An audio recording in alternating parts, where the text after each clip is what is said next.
Chinnakanal panchayat secretary Madhusudanan ഉണ്ണിത്താന് suspension. ഹൈക്കോടതി ഉത്തരവ് മറികടന്ന് കെട്ടിടങ്ങൾക്ക് പ്രവർത്തനാനുമതി നൽകിയതിനെതിരെയാണ് നടപടി. റവന്യൂ വകുപ്പ് സ്റ്റോപ്പ് മെമ്മോ നൽകിയ 7 കെട്ടിടങ്ങൾക്കാണ് പ്രവർത്തനാനുമതി നൽകിയത്.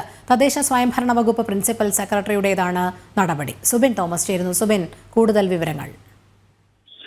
ഈ ഇടുക്കി ചിന്നക്കനാൽ മേഖലയിൽ കേന്ദ്രീകരിച്ച് വിവിധയിടങ്ങളിലായി ഈ നിരോധനം ഏർപ്പെടുത്തി അല്ലെങ്കിൽ സ്റ്റോപ്പ് മെമ്മോ നൽകിയ കെട്ടിടങ്ങൾക്കാണ് ഇത്തരത്തിൽ വീണ്ടും പ്രവർത്തനാനുമതി നൽകി പഞ്ചായത്ത് സെക്രട്ടറി ഉത്തരവിറക്കിയത്. ഇതിന്റെ അടിസ്ഥാനത്തിൽ നടത്തിയ പരിശോധനയിൽ ക്രമവിരുദ്ധമായ അല്ലെങ്കിൽ ചട്ടവിരുദ്ധമായിട്ടാണ് ഈ കെട്ടിടങ്ങൾക്കെല്ലാം തന്നെ ഈ വീണ്ടും പ്രവർത്തനാനുമതി നൽകിയത് എന്ന് കണ്ടെത്തിയതിനെ തുടർന്നാണ് ഈ പഞ്ചായത്ത് സെക്രട്ടറി ആയിട്ടുള്ള മധുസൂദനൻ ഉണ്ണിത്താനെ നിലവിൽ സസ്പെൻഡ് ചെയ്തിട്ടുള്ളത്.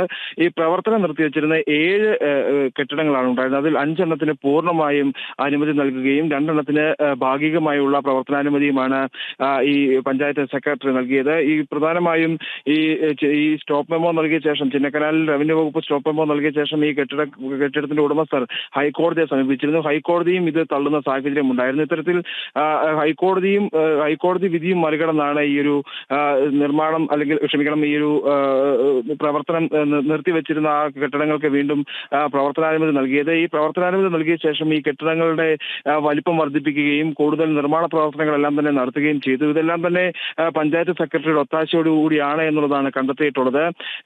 ഇതിന്റെ അടിസ്ഥാനത്തിലാണ് നിലവിൽ ഇപ്പോൾ പഞ്ചായത്ത് സെക്രട്ടറി സസ്പെൻഡ് ചെയ്തിട്ടുള്ളത്.